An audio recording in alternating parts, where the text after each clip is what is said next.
한화는 안치홍과 4+2 2년 최대 72억 원에 계약했다. 우선 4년간 보장 47억 원, 인센티브 8억 원 등 55억 원의 계약을 이행한다.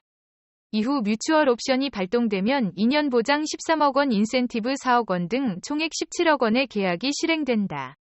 당장 내년부터 11억 7,500만 원이 셀러리 캡에 더해진다.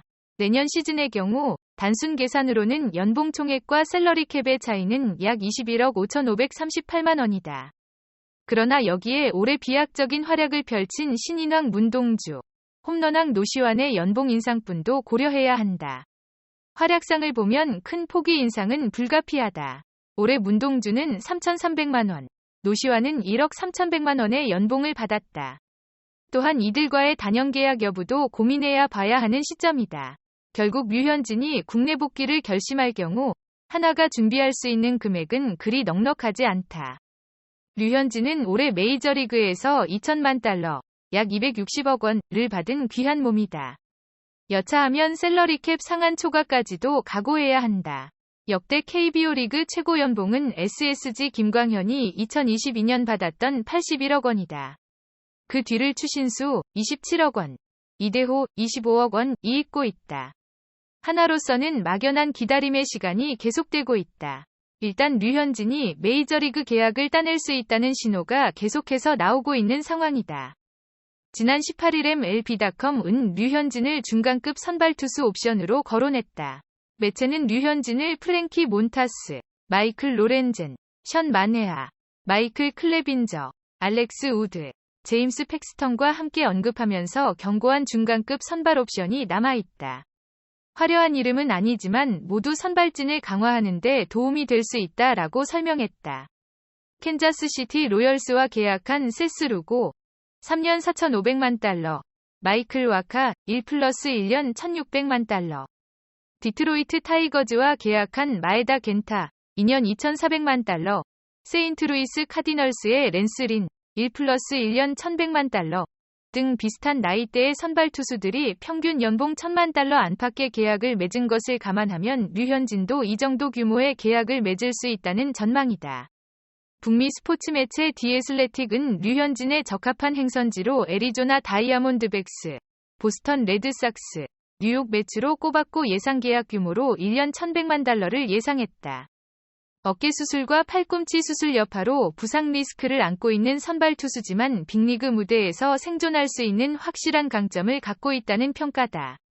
매체는 8시즌 동안 100이닝 이상 던진 시즌은 3차례에 불과할 정도로 부상의 역사를 갖고 있지만 30대 중반까지 놀라울 정도로 효과적인 투구를 유지했다. 토론토와 4년 8천만 달러 계약을 하고 60경기 선발 등판에 평균 자책점 3.97의 성적을 남겼다. 곧 37세가 되는 류현진은 틀림없이 1년 계약 FA 신세로 밀려날 것이고 포스트 시즌 경쟁팀의 하위 로테이션에 들어갈 가능성이 높다라고 전망했다. 한화 입장에서는 막연한 기다림의 시간이다. 그럼에도 무작정 추가적인 투자를 감행할 수는 없다. 한화는 류현진이 우리 선수라는 마인드를 갖고 있고 류현진 역시 한화로 반드시 복귀하겠다는 마인드가 강하다. 하지만 그 시기가 당장 내년이 될 수도 있지만 모든 게 불투명하다. 한화는 류현진 단 한 명을 위한 한 방을 결국 준비할 수밖에 없다. 한편 MLB.com은 4일 한국 시간 우리가 보고 싶어하는 재결합이라는 제목 아래 류현진과 다저스를 소개한 바 있다. 이 매체는 지난 몇 년간 마운드에 있는 모습을 보기 어려웠지만 그는 다저스 시절 우월한 투구를 펼친 투수였다. 2019 시즌에는 29경기의 선발 등판에 평균 자책점 에라 2.31을 기록해 내셔널리그 사이 영상 투표에서 2위를 차지했다. 토론토에선 부상 탓에 우월한 모습이 줄었지만 그래도 철저한 관리가 뒷받침된다면 그는 여전히 좋은 가치를 지닌 투수일 것이다. 게다가 지금 다저스도 선발 투수가 필요하다고 설명했다. 선수 생활 막바지에 이르면서 국내 무대 복귀설 또한 돌았다. 포스팅 시스템을 통해 MLB에 진출했기에 류현진은 KBO 리그에 복귀할 경우 원소속팀 한화 이글스 유니폼을 입게 되는데 당장은 MLB 팀의 우선순위를 두는 분위기다. 류현진을 대리하는 에이전트 스콧 보라스는 일찌감치 빅리그 팀이 류현진에게 큰 관심을 보이고 있다. 내년에도 미국에서 뛰게 될 것이라고 선을 그었다. 류현진은 LG 트윈스 KT 위즈의 올해 한국 시리즈 때 잠실구장을 방문해 거취에 대해서 기다리는 중이라며 선수 생활 마지막을 한화에서 보내고 싶어하는 마음에는 변함이 없다는 원론적 입장을 밝혔다.